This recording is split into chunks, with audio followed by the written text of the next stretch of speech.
The Colosseum stands tall in the heart of Rome. It is a majestic ruin. It whispers tales of a glorious and brutal past. This amphitheatre, known in Roman times as the Flavian Amphitheatre, is a timeless symbol of Roman power and entertainment. It hosted gladiatorial combats, wild animal hunts, and even mock naval battles. The Colosseum witnessed the highs and lows of Roman society. It reflects the brilliance and the cruelty of the Roman Empire. The Colosseum's massive structure dominates the Roman skyline. It hints at the grandeur of the games held within. Imagine the roar of the crowd. Picture the clash of steel and the desperation of men and beasts fighting for their lives.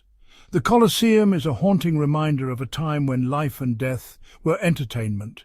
It is a testament to the architectural and engineering genius of the Romans. The Colosseum is not just a ruin, it is a time machine. It transports us back to the Roman Empire.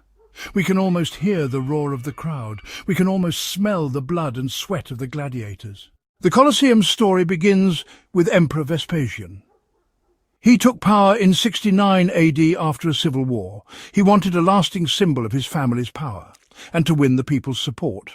So he built a magnificent amphitheatre. Construction began in 72 AD. Thousands of slaves and labourers worked tirelessly. Roman engineering techniques were crucial. After 8 years, the Colosseum was complete. The inauguration in 80 AD was unforgettable. Emperor Titus presided over the games. They lasted 100 days and nights. Thousands of gladiators fought to the death. Wild animals were slaughtered. The people roared their approval. The Colosseum was open for business. It hosted centuries of games, etching its place in history. The gladiators were the stars of the Colosseum. They were men, and sometimes women, who fought to the death for the entertainment of the crowd. Some were slaves, forced into the arena. Others were volunteers, seeking fame and fortune. Gladiators trained in specialized schools called ludi. They learned to fight with a variety of weapons and armor. There were different types of gladiators, each with their own unique fighting style and equipment. The murmiglio, for example, was a heavily armored gladiator who fought with a sword and shield. The retiarius, on the other hand, was lightly armoured and fought with a net and trident. Gladiator fights were not just mindless brawls, they were skilled contests of strength, agility and strategy. The crowd would cheer for their favourites. They would roar their approval or disapproval at every blow. A gladiator who fought bravely and skillfully could win his freedom. He could even become a celebrity. But many gladiators met their end on the blood-soaked sand of the Colosseum. Their lives and deaths were a brutal spectacle. This spectacle lay at the heart of Roman entertainment. Gladiatorial combat was not the only form of entertainment in the Colosseum. The Romans had an insatiable appetite for the exotic and the dangerous. Wild beast hunts, known as venationes, were hugely popular. They showcased the power and reach of the Roman Empire.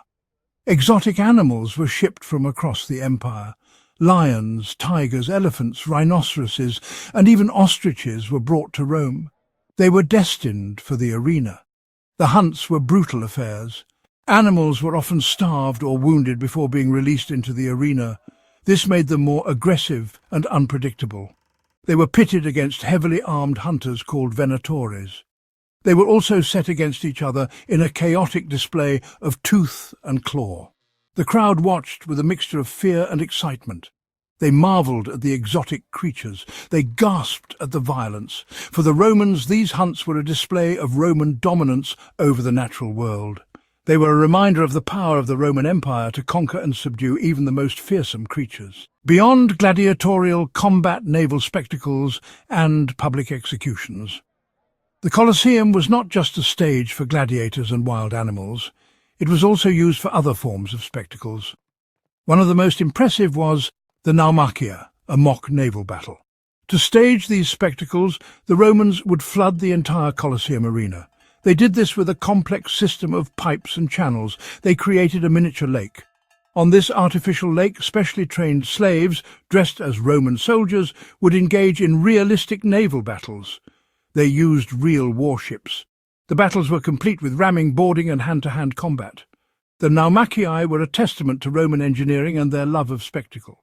They were also a powerful display of Roman naval dominance. The Colosseum also served as a grim stage for public executions. Criminals, prisoners of war, and those accused of treason met their end in the arena.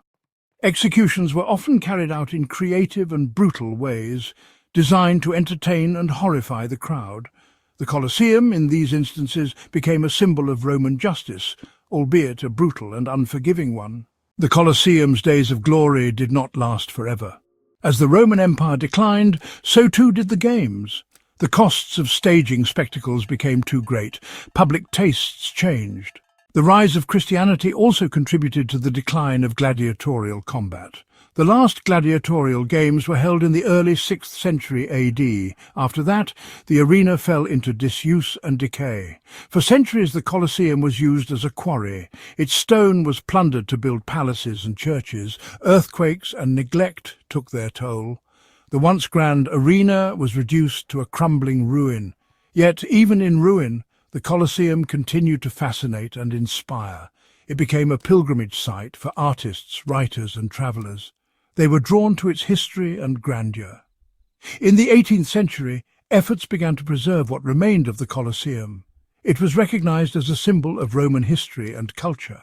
These efforts continue to this day. Today, the Colosseum stands as one of the most recognizable landmarks in the world. It is a UNESCO World Heritage Site. It attracts millions of visitors every year. Its massive structure, though scarred by time and neglect, still inspires awe. It whispers of a time when Rome ruled the world. The Colosseum is more than just a tourist attraction. It is a powerful reminder of the past. It is a place where we can reflect on the brutality of the Roman Empire. We can contemplate the nature of entertainment and the meaning of spectacle. The Colosseum is a monument to human ingenuity, cruelty, and ultimately our capacity for both destruction and preservation. It stands as a timeless symbol of the enduring power of the past to captivate and inspire us. Like and subscribe for more.